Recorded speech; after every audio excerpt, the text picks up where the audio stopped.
Does everything have a bright side to it? Of course. It doesn't always outweigh the negatives, but everything has a bright side to it. This makes happiness a choice.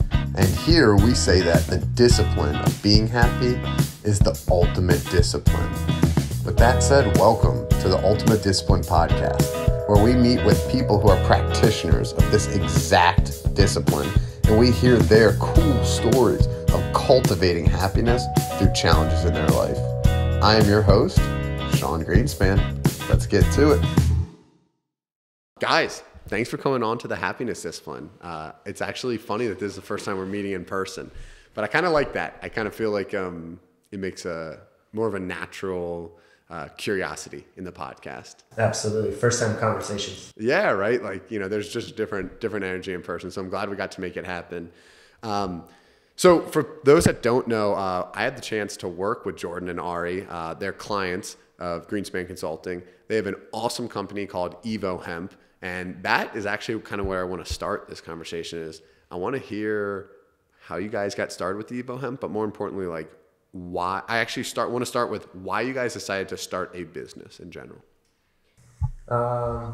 That's a good question. Both of us were super entrepreneurial individuals, college roommates. So we've been friends for about the last 15 years. And really from day one, our first conversations were, what kind of business would you start? If you could start any company, like what would it be? And that's how our friendship was really built, was entrepreneurial kind of thoughts and dreams and visions. Yeah, as we were roommates, we used to have a job for each other, which was wake up the next day and give each other $5 million ideas. And so that's literally what we used to do every day for fun while we were seniors in college. And while we were doing that, one of the ideas that we came up with was hemp foods, because really at the time there wasn't anybody highlighting hemp as a food source. And so that's really what got Ari and I interested in this industry and got us excited. And I'll let him kind of take it away from there. It was actually my mom who introduced us to hemp seeds as a food source. Like Joe was saying, we're always coming up with different business ideas. And hemp kind of got on our mind. Just being in Colorado, the cannabis industry was progressing. It had, just had gone medical for cannabis use, and it was, on its way to becoming a recreational use thing. But there was a whole other aspect of the cannabis plant that, in 2010, people really weren't looking at, which is the industrial varieties of cannabis, the non-psychoactive varieties of cannabis, which have thousands of applications and have been used for thousands of years. But because the medical and recreational cannabis industry was so exciting, that was kind of put on the back burner. But Jourdan and I were like, well, obviously the public perception around cannabis is changing. There's going to be huge opportunities besides just the drug varieties of cannabis, the industrial varieties for clothing, paper, building materials. There was just so many options to get into that nobody was kind of paying attention to. And so we had kind of pitched different hemp clothing ideas because we were more used to like the fabric. We were more educated on hemp as a fabric, and it's significantly more sustainable than cotton. Uses about a fourth of the amount of water, doesn't need any of the heavy chemical pesticides or fertilizers. So we thought, this is a really great, safer alternative for the planet. And hemp has its own kind of cachet. It has its own built-in kind of brand and perception that can be good and also can be negative sometimes. But my mom, she was, as we were pitching her these various hemp ideas, she said, you should look into hemp foods. I was like, hemp foods? Like, what are you even talking about? I don't know what hemp food is. Like all the seeds themselves that are produced from the plant are the best plant-based source of protein out there. There really isn't any kind of plant that provides all the essential amino acids and all the essential fatty acids in kind of this perfect ratio for human health. And went home and it was like, Googled, what's the nutritional profile of the hemp seed? And the first article that came up was hemp seeds, the world's most nutritionally complete food source. And I was like, well, that's a very bold claim. Yeah. This is a food ingredient that I've never heard of until today. and now you're telling me that it's literally the healthiest thing I could possibly eat, and yet I didn't even know about it. But diving into this very scientific article that I could only understand so much of it at the time, I very quickly started believing them. I was like, wow, this is the most nutritionally complete food source. Yeah, and to Ari's point, like, we had seen hemp in foods prior, but it was really as a novelty item. So like both Ari and I, we go to a lot of concerts at Red Rocks and go to shows out here in Colorado. And there used to be a guy named Doss, and he would sell hemp ice cream sandwiches. But the brand was I-Scream. Yeah. And so it was hemp ice cream. And it was, like I said, more of a novelty. Yeah.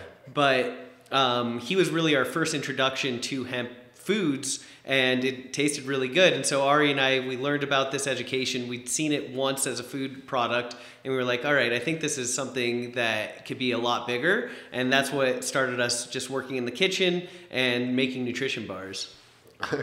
I love it.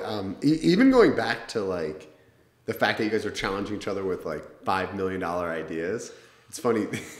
I asked my girlfriend Emma the other day, I said, if you had to make $5 million this year, how would you do it? And she cracked me up. She goes, well, I'd make a bunch of money and invest. And I was like, what? And she goes, you didn't ask for details. And I was just cracking up. But I think that's like a really beautiful like exercise. Like, I don't even think, like, you guys are so ahead of so many people. You don't even have to do it. No, people aren't thinking like that. You know, like, you're not going to get there if you're not even thinking about it, let alone taking action on that thought. So kudos to you guys, because it's not what me and my college roommates were talking about.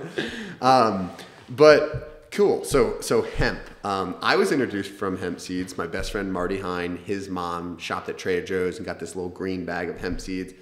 And I remember we just put it in our smoothies, because I was like 3 teaspoons is like a decent amount of protein, like 12 or 15 grams. And I was like, that is like awesome. Like, and then I started doing it, you know, as like a high school kid who like was making $6 an hour. I was like, this bag of like hemp seeds is like literally like a bag of protein powder. But then it also had like omega-3s, which I didn't really know. I was like, I know they're in fish, it's healthy fat, whatever.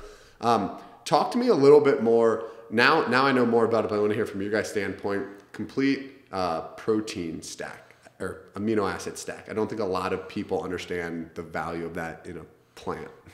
Yeah, definitely. So most plants, all plants have protein. Most of them have certain amounts of amino acids. So don't quote me on this, but there's over like 20 types of amino acids. I believe there are 9, or some may argue maybe 11, that are essential for human health. So your body doesn't produce these, it physically needs them to survive. And so a lot of the times with plants, you have to combine multiple plant sources to get a complete amino acid profile. Some of the best combinations are like rice protein combined with pea protein. I don't know the exact specific amino acids that one's lacking in the other, but you essentially have to combine 2 or 3 plant sources to kind of get all those essential amino acids. Hemp seeds are one of the very few plant sources that actually contains all the essential amino acids that the body needs. And really has the second highest amount of protein out of any other plant source, next to soybeans. But soybeans have things like trypsin inhibitors and phytoestrogens, these chemical compounds that the plant naturally produces to fight off bugs and diseases, will actually makes it harder for the body to break down and utilize those nutrients.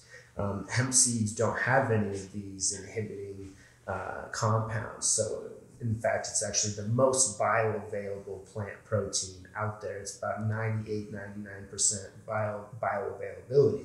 So when you see something that says 12 grams of hemp protein, your body's going to actually be able to consume almost all 12 grams of that hemp protein, versus a lot of other proteins, whether they're from plants or animals, your body's not going to be able to break down and absorb all those nutrients. Yeah, and hemp also is really known for having a unique protein, which is, or enzyme, I guess, globulin edestin, which is really very unique to the hemp plant, but it can help treat tuberculosis. And it was actually used to treat tuberculosis in, what was it, Ari? Around the 1950s in Czechoslovakia.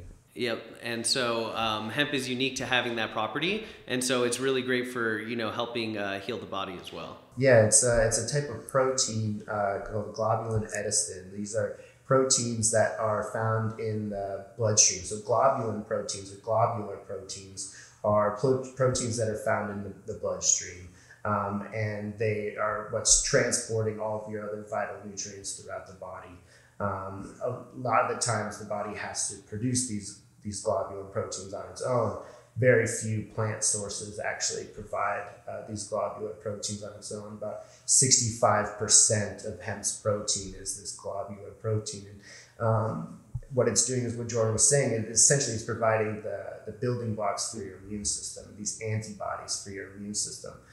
So just by these children that had tuberculosis, this immune disease that was essentially the body was wasting away, it was not able to maintain nutrient levels.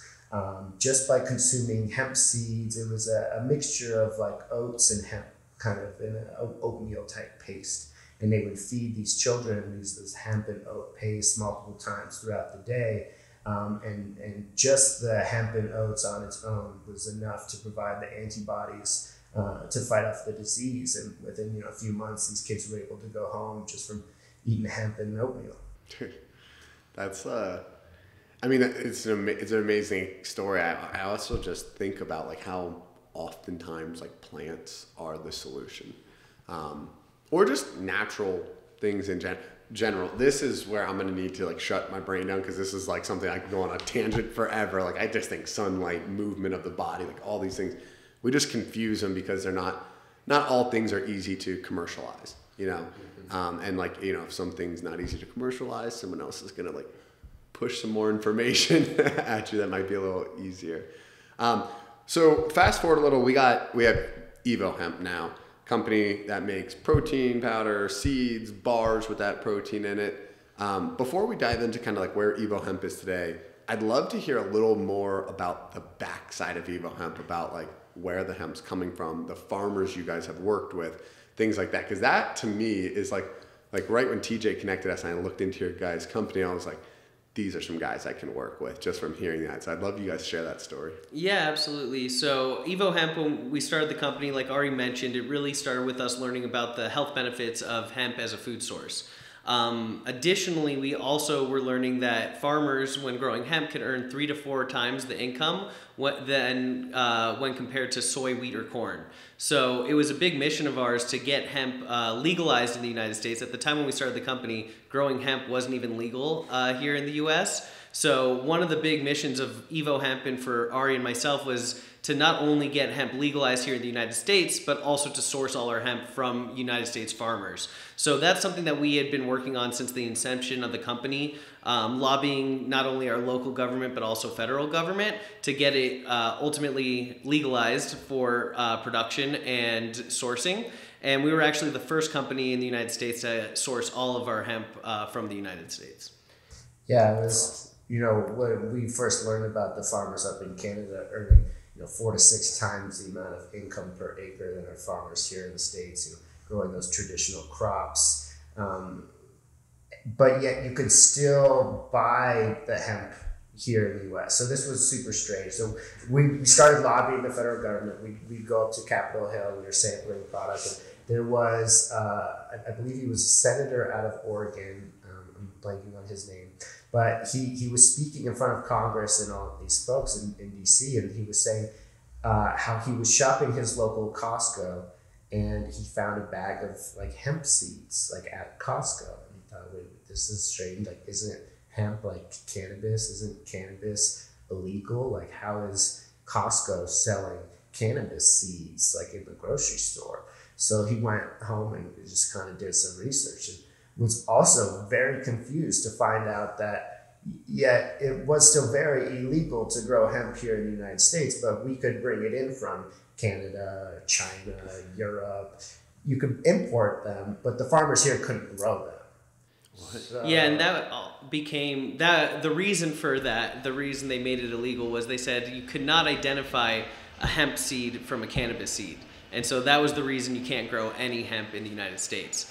And that's just a bogus law big reason is here in the U.S. we can grow, what's the plant that makes? Poppy farm. We can grow poppies here in the United States, any variety. Ultimately, poppies make opiates, and that's completely legal. But for hemp, it looks too similar. Yeah. And so, it made no sense for the law behind that.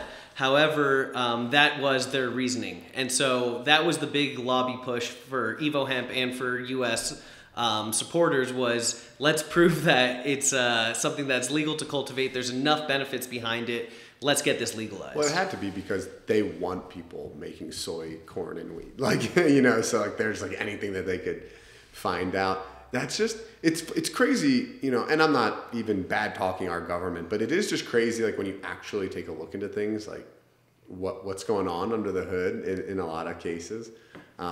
So you guys were part of the mission to get growing hemp legalized. That's awesome. And then what's the next step in this story?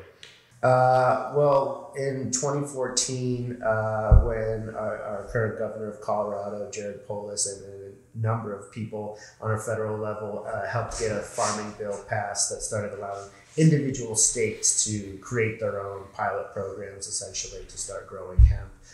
Colorado already having cannabis legislation in place for medical and recreational use of cannabis, it already had hemp legislation kind of built in. So we could immediately go back to Colorado, found a small group of small family farmers that were willing to kind of take a risk on a new crop. We found a gentleman that was willing to invest capital into getting a production facility so that, not only were we able to find farmers to help us grow the hemp, we were able to then process it down into pressing out the seed oils and milling the protein powders and deshelling the hemp hearts and things like that. So essentially, like Jourdan said, we created the very first supply chain of U.S. grown hemp foods here in the country, and always wanted to kind of highlight the farming benefit of this plant. Not only is this plant incredible for you, the products and nutritionally it can provide you, but the farming aspect is huge. From just being able to provide a high value crop that the farmers can profit off of, but they're not using the heavy pesticides, they're not using chemical fertilizers, they're not using tons of excess water. So they're saving money and they're able to make more money off of the crop. So we started looking for really cool partnerships that we could kind of highlight this, incredible economic benefit to the farming industry. So we started working with a group out of the Pine Ridge Reservation, out of the Lakota tribe. Really incredible story. A gentleman named Alex White Plume up there. He actually got hemp legalized on the Lakota tribe back in 1999. This is, 15 years before it was legalized on a federal level. The Lakota tribe, which they thought had a sovereign status from the federal government, decided to pass their own laws and legalize industrial hemp for industrial purposes. But a few days before they're about to have that first harvest, the DEA shows up in helicopters like this is a huge drug raid. They're trying to raid some cartel criminal organization, and it's a small tiny family farm off of what is unfortunately the most economically impoverished community here in the United States, which is the Pine Ridge Reservation.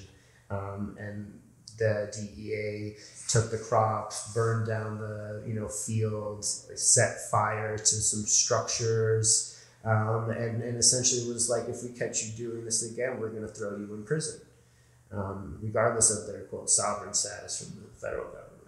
Yeah, I mean, they literally... Well, it was crazy. They literally burned down Alex's house. And at the time, I mean, this was strictly for seed production. So there was no CBD or anything like that. That wasn't even something that existed at the time for hemp crops. So again, this was really just as a food source. And yeah, quite remarkable what they did. And just to make matters a bit worse, I mean, that was only, a mile or two away from Wounded Knee? Mm-hmm. So literally where their people were massacred, generation ago, this happened right again. Yeah. So, luckily after that farm bill in 2014 was passed, Alex was able to, with a good legal team, able to get this injunction that was put on him and his family by the federal government overturned, allowing them to grow hemp once again. So we were fortunate and able to partner up with Alex and his family and start cultivating hemp once again on the Pine Ridge Reservation. And that's kind of what started us on our mission to, not only helping small family farmers in the U.S., but who can really benefit from this crop the most. And it's the indigenous people, it's the black and brown farmers here in America. And so, we try to really partner with incredible organizations in the BIPOC community. And most recently started working with an incredible cooperative called the 40 Acre Co-op, which was started by Angela Dawson and her partner Harold. Angela and Harold are a couple of black farmers out of Minnesota, and they went and tried to get, kind of the traditional farming loans that anybody would go to. You get a small business loan from the USDA. There's all kinds of grants and programs that small farmers can really access. But because of their social status, it became very, very hard to access a lot of these traditional financing programs. And Angela and Harold believe a lot of it is, because they're part of the black community, and there's a lot of racism within the USDA and a lot of racism within these government organizations that help small farmers grow. And it's really hurt the black community for over the last 100 years. I forgot the specific numbers, but we're down to a percentage of the farmers here in the United States are black farmers, when it was 20 or 30% just 50, 60 years ago. And a lot of that is because of discrimination within our government. And so Angela and Harold decided that, we can't rely on the federal government to run these programs. We have to kind of go back and look at the cooperative model, look at the model that, leverages the entire community to support each other, and create a system that can support other farmers like them. So they started the 40 Acre Cooperative. It's the first national black and indigenous farming co-op here in the U.S. that helps other farmers get access to good genetics and farming practices and capital and things like that. Mm. It's thank you guys for, first of all, bringing this to my attention, my audience's attention, but also thank you guys for this work. And it's funny, I just finished a book called The Secrets of a Millionaire Mind. It's a book on entrepreneurship, creating wealth, whatever. And, there's a quote in it where he says there's only one place money comes from, and it's other people, right? That's the only place money comes from. And they only give it to you for one reason. It's solving problems. And he's like, all I want to do is be rich. That's all I care about. And the way to do that is to just forget all about money and to solve the most important problems for the most people you can to the best of your ability. And it's funny, you guys really are natural entrepreneurs, because you're like, what $5 million idea do I have, right? That's awesome and fun, and it's natural. But when that was 15 years ago. When the rubber met the road and you guys are running this company, you realize to run a sustainable company, you have to have a real mission. Right. And it sounds obvious, but I think a lot of people get caught up in how do I make money? It's how do I solve the biggest problems for the most people the best way I possibly can? And I'd love to ask you guys, and kind of tying back to the happiness discipline, the name of the podcast, where does your fulfillment come from in this business? And I think I know the answer. Is it seeing how much revenue you guys drive, or knowing about Angela and the other farmers that you guys are supporting? Yeah, I think you hit the nail on the head, which is you got to do something that you feel passionate about that ultimately is helping others. And so for Ari and myself, when we were, coming up with $1 million ideas every day, one of the biggest sticking points for why we ultimately landed on Evo Hemp is not only does it have a cool concept behind it, but additionally, there's this bigger mission that we need to help get out there, which is supporting hemp farmers, helping the farmers, and also getting this plant out there as a phenomenal food source. So for Ari and myself, it was like, there's a million ways that you can make money, but what are you most passionate about? And what can you keep doing on a daily basis and continue to stay passionate about? And this was definitely something that we, landed on. And again, it was because it has so many socioeconomic benefits that we could really bring to our community that we really got behind it. Yeah, I agree. And then also, it's interesting. You don't really know that answer until you've kind of like gone through it and like lived through it. You could have asked me, what's going to make me the most happy in this business when we first started, and I probably would have said something like, landing some huge account and getting into some big retail store and selling X amount of bars. Like that's going to make me really excited, and like that makes you happy. But that's not what brings that intrinsic value. That intrinsic value for me a lot of times comes from the education.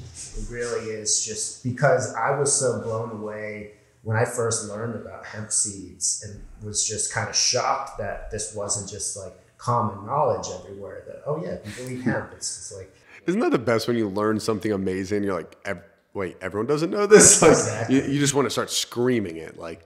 And that's what we started doing. And that's what I think brings me like the most joy is when I, get in front of a large group of people and, educate them on the benefits of hemp. And I can see that moment in their heads kind of switch. Like they start the conversation with, this is like some hippie crunchy granola guy going to tell me about how hemp is going to save the world and blah, blah, blah. Like I've heard this story before.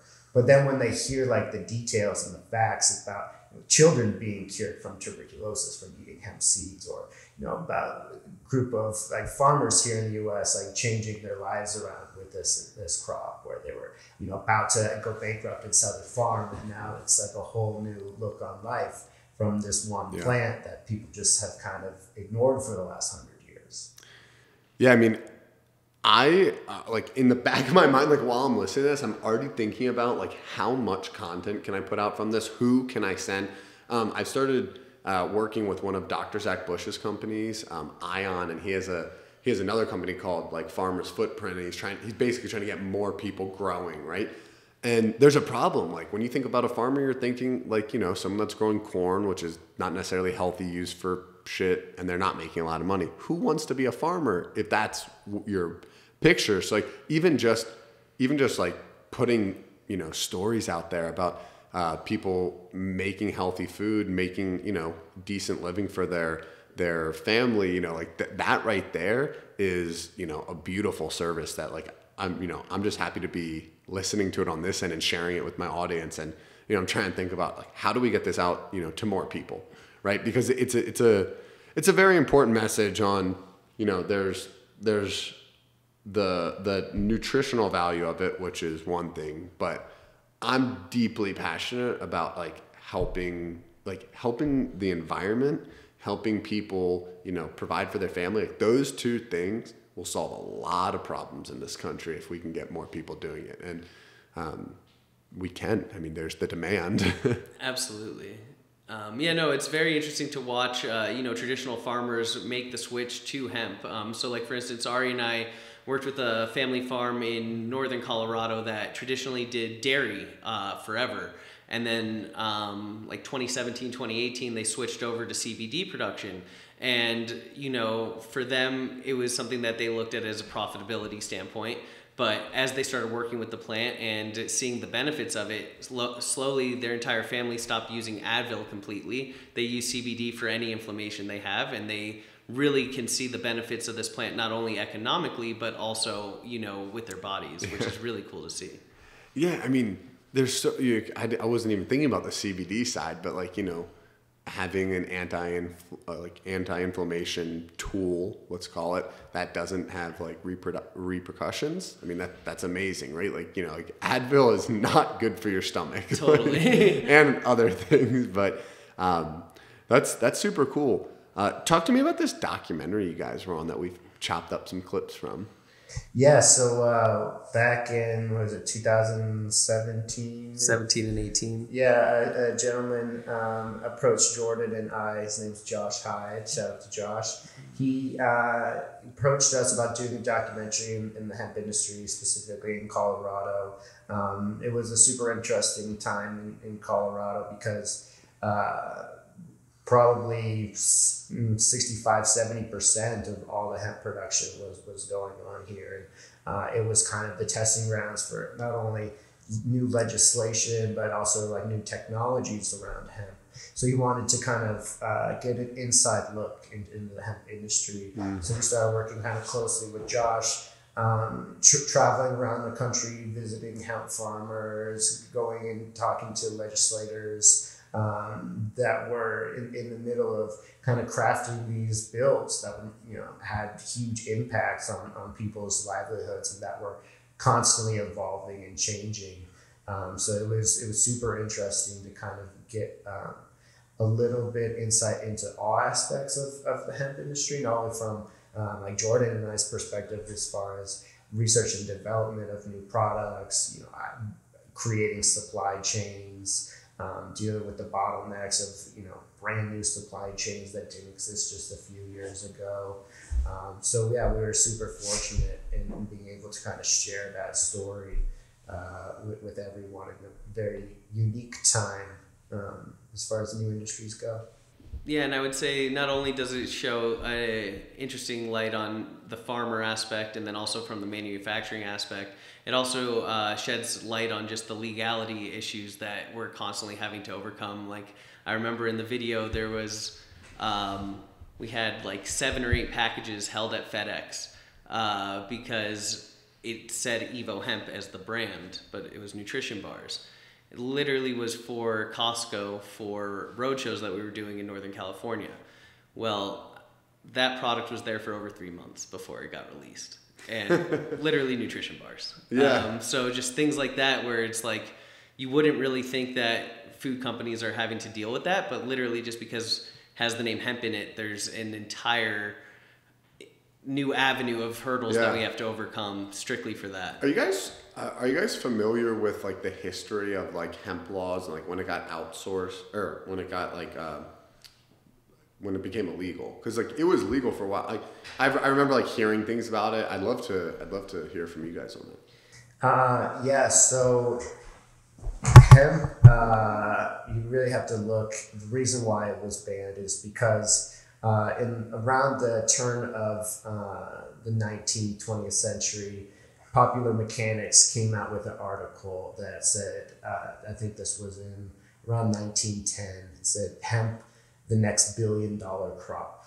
And Popular Mechanics article dived into a new type of processing equipment that was going to kind of change the game for hemp. So hemp traditionally had been very manual labor, slave labor here in the United States.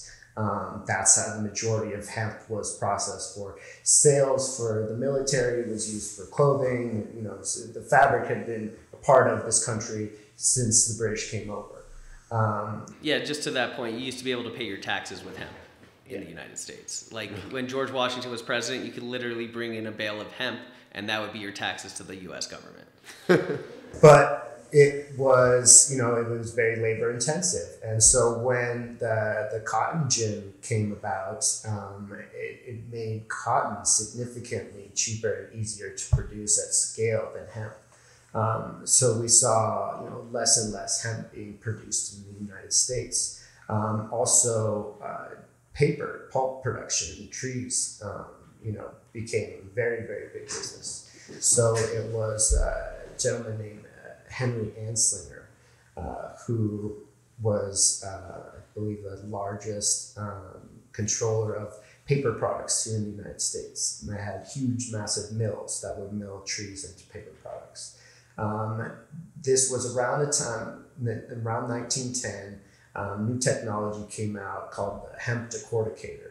The hemp is a very tough fiber, so in order to make the fibers, usable, it would take a lot of effort. That's why it was very labor intensive. But this decorticating machine essentially winds up the fibers and breaks them down significantly easier. So this new technology was coming out that was going to make hemp processing significantly easier, and it was going to make it very competitive with the cotton industry and make it very competitive with the paper industry. So the powers that be decided to say, we don't want this added competition. We've got all of these mills in place. We're cutting down trees at scale, producing paper for super cheap from tree pulp. We've got cotton, and then on top of the cotton, it was right when synthetic fibers, the polyesters, the DuPont family started creating these polyester synthetic fibers from oil. And they said, we don't need this hemp competition. So they decided to create this, reefer madness. They essentially took, they took a Mexican word, marijuana, it wasn't even used to describe cannabis at the time. It was like some other kind of herb or something like that. But they decided we're going to call this marijuana, and all hemp is marijuana, and it is a gateway drug, and it's going to ruin the fabric of our society. And like Jourdan said before, we can't tell the difference between a hemp plant that has no psychoactive drugs. I guess I should say, first to clarify for the audience, what is the difference between hemp and marijuana, or hemp and the drug variety of cannabis, is essentially 0.1% of a molecule. So hemp, or the industrial variety of cannabis plant, has 0.3% THC or less. So this was like a Canadian researcher in the 70s named Ernie Smalls was tasked by the Canadian government to figure out what's the difference between the drug variety of cannabis and the non-drug variety. And Ernie came on this arbitrary number of 0.3% THC. So any plant that has above 0.3% THC is considered the drug variety, or marijuana or cannabis, versus if it has less than 0.3% THC, it's the industrial or the hemp variety of cannabis. But they lumped it all together and they decided we're going to Schedule I this plant, and hemp and cannabis, it's all the same, and it's a Schedule I drug, and it's 2024 and it's still that way to this day. Yeah, and it's really crazy because obviously our government knows about the benefits of hemp. Like we were just mentioning before, it used to be something that you could pay your taxes with. Now, like Ari mentioned, Reefer Madness came out and they completely ostracized hemp, made it illegal, and that continued for years to come, and like Ari said, today. Well, what's interesting is during World War II, they actually made hemp legal again, and ultimately had propaganda by the government grow hemp for the war. And that was because they needed hemp for the ship sails, for ropes, for paper. They needed hemp for all these items. So there was a huge resurgence of growing hemp in the United States because we truly needed it to support the war. As soon as the war was over, it was made illegal again, back to Schedule I, exactly like it was before. And with Reagan, he and his when he was the president, he was looking at removing cannabis as a Schedule I. So they started a whole research project about that. And when they did their research, they found out that cannabis was actually not a dangerous drug. Reagan still didn't like cannabis and kept it as Schedule I, even though he found that it's not harmful. Yeah, it was the jute fibers. So during World War II, all of the sails and ropes for all of the Navy were a natural fiber called jute. But jute fiber comes from Asia, majority from Japan. So the Japanese had blocked off all of the jute trade. So the US government couldn't access natural fibers anymore because we had just been importing them from Asia, like we do so many other things. We had no natural source here. So once the trade was cut off, we started up programs. And they actually used students, because most of the men were, in war, they were using, high school and elementary school kids to reinvigorate these hemp growing programs. And they would load up all of the rail cars. They would transport these hemp seeds from one end of the country to the other, just to try to spread out the hemp growing. And so all along the railroad tracks, from east to the west coast of the United States, the little hemp seeds that just kind of fall off the rail cars as they're being transported. And still to this day, you can find wild growing hemp, along these railroad tracks for the last 60, 70 years have just been naturally growing. And that's what ditchweed in America is. It's really the federal government had planted all this hemp all over the country. That's actually how Alex Whitebloom first discovered hemp to start growing. Is he found it on the side of a railway and was like, this is a great plant, we should start cultivating it. Brought it back to the Pine Ridge Reservation. That's actually where he started cultivating the hemp. But it was truly from the fall off from these rail cars way back when. That's wild. What are all the uses of a hemp plant? And I know that's probably a big question, but I guess just give me a visual of we have the plant. This is what the different elements are used for. So the most basic aspect is, we'll break it down from the fiber side. So the big stalks that you'll see on these hemp plants, you can break those down. The first usage is really, one most common is animal bedding. So you can kind of just break it up and throw it into a wood chipper. And it's a really great animal bedding, usually for horses and other kinds of things. From there, you can kind of break down that fiber and even further, and a lot of the times it's used for insulation. So if it's a really great natural home insulation. So building construction materials is kind of, one of the main usages, and one of the biggest benefits of the hemp plant is for building materials. So not only for the insulation from inside the walls, but you can actually use a composite, essentially a wood. There's companies, a good one called Hempwood, and they do these kind of composite boards, and it looks just like a hardwood floor, but it's just made from hemp, and they can make tables and floors and walls. It's pretty incredible. And then there's also companies, like in Canada for sure, there's companies that are making hemp blocks, which look really similar to like a Lego almost. So they add calcium and lime to the hemp, and these blocks are essentially fireproof. You can use them to build your entire house, fully sustainable. And what do they have, like 100-year lifespan?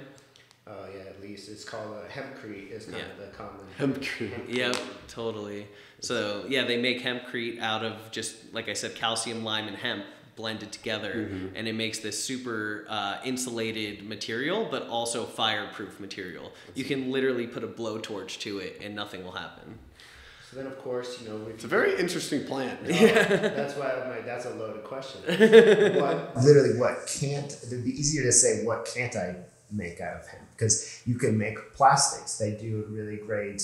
You can do like a hemp plastic material. It's like a biocomposite. You could form it into anything: water bottles, car door panels, you name it. And then of course the clothing, you can make all kinds of clothing. But what's unique about hemp clothing is a lot of times they'll use it in hospitals because it's antimicrobial and antifungal.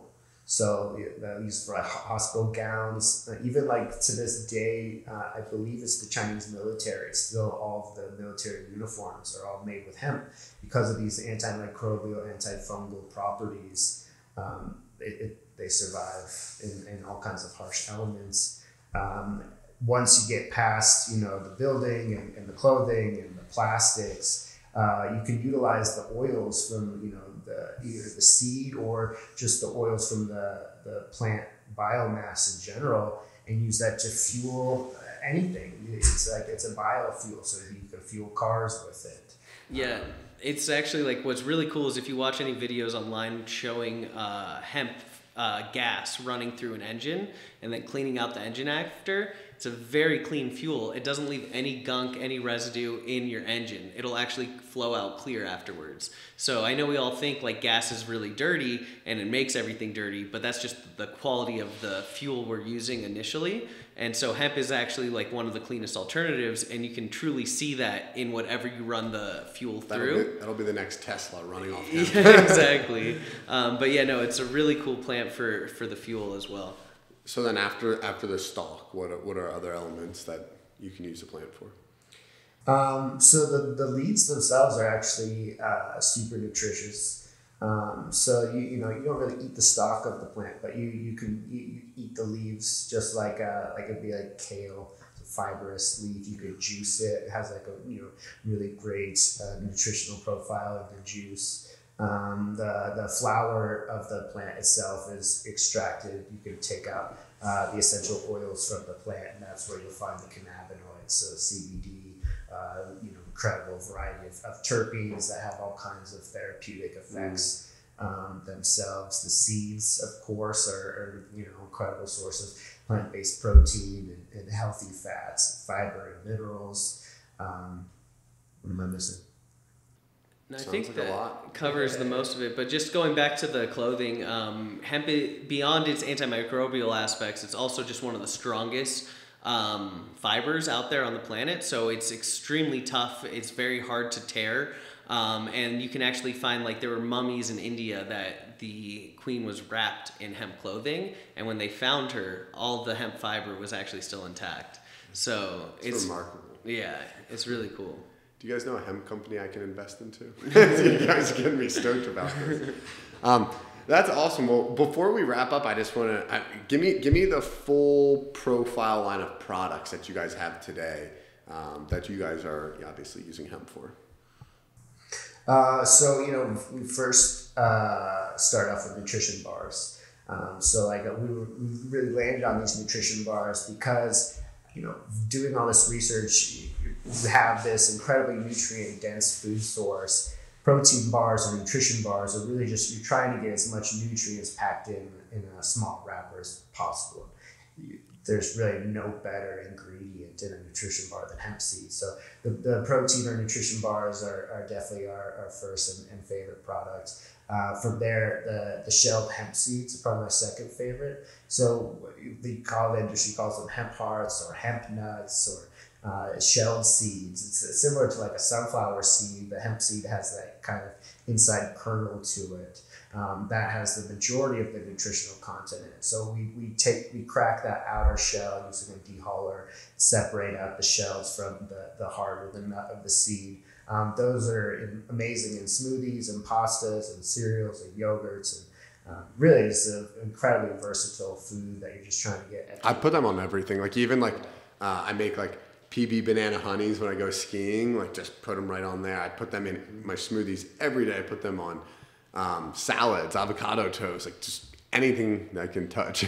Yeah, they don't really affect the flavor or texture of anything. It's just a mild nutty flavor, not a lot of texture to it. So those are amazing. We have a really incredible protein powder too. So like we were saying, hemp has a very unique plant-based protein. We have a super unique protein powder. Essentially what we're doing is we're taking the heart or the nut of the seed, pressing out the oils and milling that into the protein powder. So you're getting a nice creamy consistency similar to like a whey protein, but all derived from plants. Wow. Then you guys have an oil, right? Yeah, so we have our hemp seed oil, which is great. Similar to like Ari was mentioning, it's you take the hemp seed itself and press that out for the oil. And so we have two varieties. One is just the whole seed being pressed, and that creates more of the green oil that most people are familiar with hemp oil. And then we also have a golden hemp seed oil, which is taking the hemp heart itself and then pressing that. So you're gonna get less plant matter out of it, and it's gonna give you that nice golden color, but also less flavor to it. So it's really great for blending into other products because you're not gonna get as much of a plant-like taste associated with it. And then from there, like you mentioned, we also have the cannabinoid products. So we have both soft gels and tinctures and gummies, all from cannabinoid derivatives. So we first started with our CBD, which is kind of the most well-known cannabinoid extract. It's the most available from the hemp plant. But we've also grown to having a few different varieties and different blends that are focused for sleep, immunity, as well as stress, focus, and a few others as well. And I'll let Ari go into those. So like Jourdan was saying, like our sleep product, for example, has high in CBN, cannabinol. It's been a cannabinoid that has been shown to help more with relaxation. Our relief one has CBC in it, cannabichromene, which has been known to kind of help reduce that inflammation and things like that.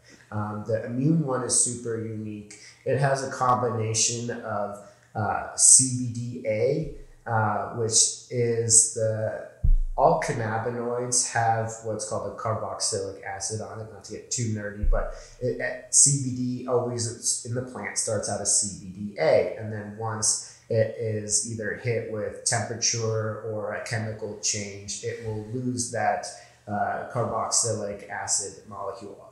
It makes it in the more active version. But these raw cannabinoids, we call them, that has this carboxylic acid on there, still has a tremendous amount of therapeutic benefits, and some that have been shown to help with immunity support. So that product has CBGA, cannabigerol, as well as the CBD in it. So kind of combining the raw cannabinoids with the active cannabinoids has been shown to help boost the immune system. Yeah, and just with the raw cannabinoids, that's also one of the reasons that just consuming the hemp leaf raw on its own or juicing that is really beneficial for you. It's high in THCA. And so similar to like Ari was mentioning, you can get the benefits, the health benefits from the THC, but without any psychoactive properties. And so it's really great for people that need immune boosting but don't want any psychoactive effect. That's where juicing the hemp leaf itself, it has a lot of benefits. That's awesome. I mean, guys, it's so cool to see you guys take something that you guys are having fun with, turn into a business and a life for you guys, affect so many people that are consuming your products and get the health benefits from it, affect the farmers, affect the families of their farmers. I mean, honestly, tell you guys a quick story. In January 2022, I cut 7 of my 14 clients, and I said, I'm done with this. I'm only working with companies that I'm ride or die with. And that's been a huge element of who we work with. And that's why I'm so excited to work with you guys, and I learn new things about you guys, new things about Evo Hemp. And I mean, this is just awesome. And, if you're listening, definitely check them out. Evo Hemp, on Google them, get their website, on Instagram. Reach out. They're awesome guys. So whether you want tips on how to start a farm or what, anything, even, I'll give a shameless plug. We're starting, a partnership program, or growing their partnership program, and trying to get people that are motivated by this to, get involved, and, reach out if you want more information on that. But honestly, guys, this was really, really fun, and I'm going to do my best to push this to as many people as possible. Awesome. Thank you so much for your time today. We had a blast as well, so excited to do this again. Yeah, thanks, guys. Appreciate it. Hey, thank you for watching today's episode. If you got something out of this, it would mean so much if you could just take a second and give us a rating on whatever platform you're watching it on. And it would mean so much to the world if you could just find one person that you think this message resonates with, and you can share that with them. Thank you so much for your support. Looking forward to share the next episode with you.